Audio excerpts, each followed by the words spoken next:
Film ini berjudul Chef. Saya sendiri udah 3 kali nonton film ini berulang-ulang karena sangat inspiratif banget. Dan bagi kalian yang suka masak atau mungkin suka nonton film MasterChef Indonesia, mungkin kalian juga bakalan suka banget sama film yang satu ini. Oke, tokoh utama dari film ini bernama Chef Carl Casper. Dia adalah seorang chef yang terkenal dan sudah bekerja di sebuah restoran yang terkenal selama 10 tahun lebih dan hampir semua orang tahu nama Carl ini karena masakannya yang terkenal sangat enak. Bisa dibilang seluruh hidupnya dia gunakan di dapur bersama 2 orang asisten kokinya yang bernama Martin dan Tony.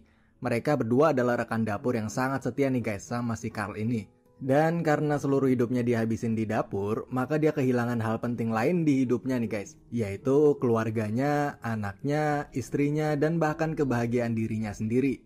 Carl udah bercerai sama istrinya dan dia nggak kenal dekat sama anaknya sendiri. Dan bahkan Carl pun nggak tahu apa yang sebenarnya bisa ngebuat dia bahagia.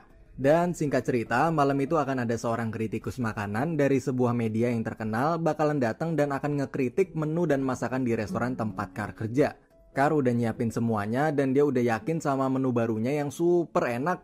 Tapi pas di tengah persiapan, si owner restoran yang bernama Riva datang ke dapur dan nyuruh Carl buat nggak ngubah menu makanannya malam ini. Dan nyuruh Carl tetap masak menu yang sama dengan yang tiap hari disajiin di restoran. Karena owner restoran itu nganggep bahwa itulah menu yang terkenal di restoran itu. Tapi Carl beda pendapat nih guys. Dia ngerasa kalau menu itu udah 10 tahun lebih setiap harinya dihidangin di restoran itu dan si kritikus makanan itu juga udah pernah nyicipin menu itu sebelumnya. Jadi Carl ngerasa harus ngebuat sesuatu yang baru, yang berbeda dari yang sebelumnya, dan tentunya di malam sebelumnya si Carl udah nyoba dan berhasil ngebuat menu yang enak banget. Tapi debat antara Carl sebagai chef dan Riva sebagai owner restoran itu berakhir dengan tetap keputusan ada di tangan Riva sebagai owner. Dan Carl malam itu harus tetap sajiin menu makanan yang sama. Singkat cerita datanglah si kritikus makanan itu yang bernama Ramsay. Nama lengkapnya Ramsay Michel, kita panggil aja Ramsay, dan dia nyobain makanannya. Kemudian Ramsay itu nulis di berbagai medianya seperti website, blog, Twitter, dan media-media kuliner lain bahwa makanan yang dimasak sama Carl malam itu nggak enak. Coklatnya kurang melted, membosankan, dan menunya pun sama seperti apa yang pernah kritikus itu makan 10 tahun lalu. Membaca tulisan si Ramsay itu, Carl pun langsung down karena seluruh hidupnya dia dedikasiin sebagai chef, tapi ternyata masakannya mengecewakan. Lalu Chef Carl itu nggak tidur dan nggak pulang dan ngabisin waktunya semalaman buat masak dan nyoba buat masakan baru seenak mungkin. Tanpa terasa waktu udah pagi dan Martin sama Tony yaitu asisten kokinya yang baru datang ke dapur pun langsung nyobain masakan baru Chef Carl itu. Dan pada kaget semua karena enak banget.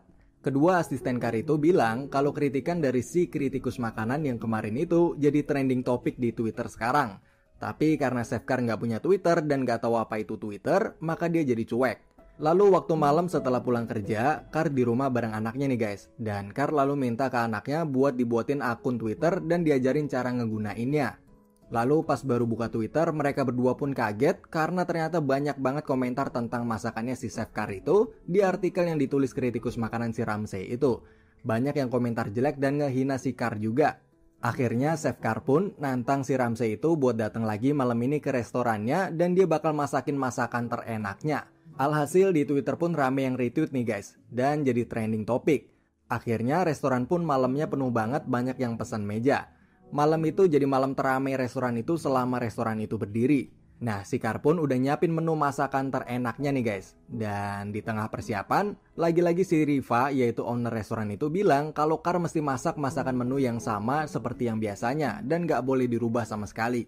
Carl pun kaget karena semua orang yang datang di restoran malam itu karena pertandingan dia dan Ramsay, tapi justru dia gak boleh masak masakannya sendiri. Cekcok pun terjadi dan puncaknya Carl keluar dari dapur dan berhenti kerja. Tapi pas Carl ngajak 2 asistennya yang selalu setia itu, yaitu si Tony dan Martin buat keluar juga, sayangnya 2 orang yang paling setia sama Carl selama ini pun milih untuk tetap stay di restoran. Dan akhirnya Carl pun keluar sendirian. Datanglah si Ramsay yang udah siap buat nyobain masakan barunya si Carl, tapi justru dia disajiin masakan yang sama kayak kemarin dan dia nggak ngeliat Carl sama sekali di dapur. Akhirnya si Ramsay itu nulis di Twitter kalau Carl itu takut bertanding sama dia dan pengecut lah intinya gitu. Nah pas Carl baru sampai rumah dan dia baca Twitternya si Ramsay itu, akhirnya Carl pun emosi dan balik lagi ke restoran serta marah-marah di sana dan ngebuat kekacauan di restoran.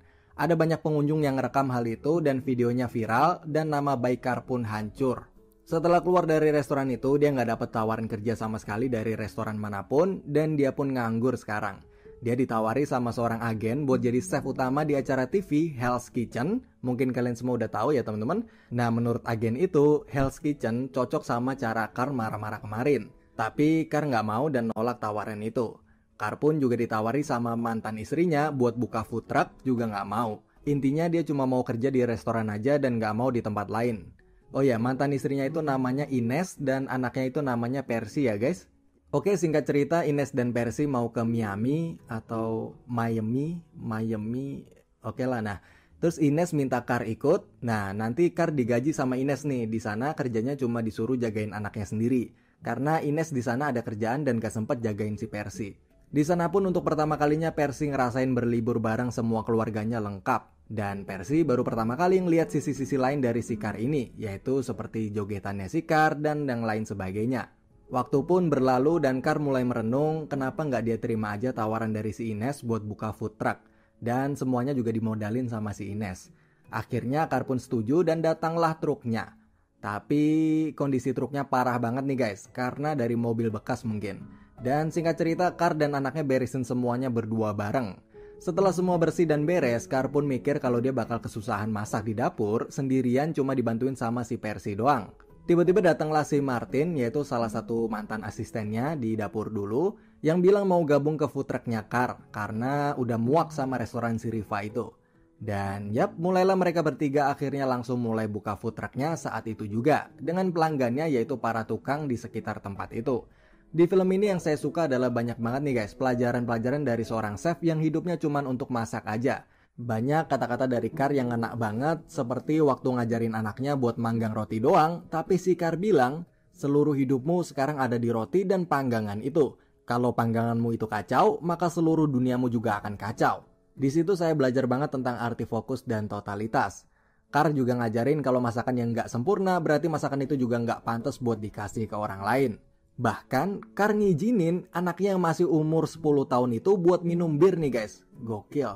Tapi karena rasa bir itu nggak enak, maka si Percy itu muntahin dan ngebuang sendiri botol birnya. Lalu si Carr bilang bahwa sekarang kamu udah tahu rasa dari minuman bir itu. Jadi mulai sekarang kalau ada teman yang nawarin bir ke kamu udah tahu harus ngapain. Oke, kita lanjut lagi ke ceritanya. Perjalanan dari food truck itu pun berlangsung. Truk berhenti dari kota ke kota dan buka di setiap tempat manapun yang truk itu singgahin. Dan setiap singgah dan berhenti di kota yang berbeda, maka menunya juga bakalan beda juga nih guys. Tapi si Carr ini ngerasa aneh, kenapa setiap baru buka selalu rame dan orang-orang pada ngantri, padahal baru banget parkir tuh mobil. Ternyata selama perjalanan, anaknya yaitu si Percy selalu ngunggah foto-foto postingan ke sosial media buat promosiin food trucknya itu. Alhasil food truck dari Chef Carr yang video marah-marahnya di restoran dulu itu jadi ikutan viral dan semua orang mau nyobain masakan food trucknya si Carr itu. Carr pun kaget ternyata anaknya jago dalam pemasaran atau marketing. Hari demi hari pun berlalu dan si anak minta izin ke Carr buat bikin video 1 detik setiap hari. Atau yang biasa disebut 1 second every day. Yang nantinya bakal digabungin semua dan jadi video kenangan panjang. Lalu setelah perjalanan panjang dari kota Miami dan udah deket dan mau sampai ke rumahnya, maka Carr bilang ke anaknya bahwa bentar lagi libur sekolah bakalan selesai dan keduanya bakalan balik lagi ke kehidupan masing-masing. Si Percy bakal sibuk sekolah dan si Carr bakal sibuk jalanin food trucknya itu. Tapi si Percy pun nangis karena nggak mau pisah dan masih mau bantuin bapaknya tiap hari Minggu atau setiap libur sekolah. Tapi Carr nggak ngizinin. Percy yang dari kecil nggak pernah ngerasa sedekat itu sama bapaknya, tapi sekarang harus pisah lagi pun nangis tapi tetap bisa nerima keputusan ayahnya itu. Nah, pas sudah sampai rumah dan udah pisah, Carr pun ngerenung dan ngerasa kesepian lagi setelah berpisah sama anaknya itu. Lalu nggak lama anaknya ngirimin ke emailnya si Carr hasil video dari 1 second every day-nya itu. Dan si Carr pun nonton semua kenangan sama anaknya itu sambil terharu. Akhirnya Carr pun berubah pikiran dan nelpon si anaknya itu, yaitu si Percy. Dan bilang bahwa anaknya boleh bantuin Carr di food truck setiap akhir pekan atau setiap libur sekolah. Lalu si Ines, mantan istrinya Carr pun kelihatannya juga berhenti kerja nih guys. Dan sekarang bantuin kerja di food truck itu sebagai waitressnya. Gak lama di saat mereka semua lagi kerja, tiba-tiba datanglah si Ramsey Michel, yaitu kritikus makanan yang dulu sempat cekcok sama dia itu. Dan mereka berdua lalu ngobrol dan si Ramsey itu ngejelasin bahwa semua ledekan dari Ramsey dulu itu cuma tuntutan pekerjaan aja. Karena untuk bisa populer, maka media online butuh sesuatu yang bisa viral. Tapi Ramsey nggak sungguh-sungguh bermaksud ngehina si Carr itu. Karena dia nganggep semuanya cuma bercanda dan seru-seruan balas-balasan retweet di Twitter. Ramsey nggak nyangka kalau si Carr bakalan sampai marah beneran nih guys.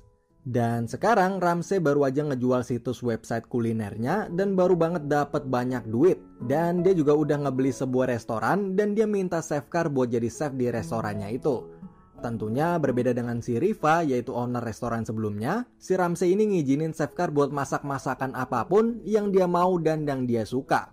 Dan di akhir film pun ditutup dengan chef Carr dan Ines rujuk dan nikah lagi. Akhirnya Carr, Ines, dan Percy mereka bertiga pun bisa hidup bahagia bersama lagi.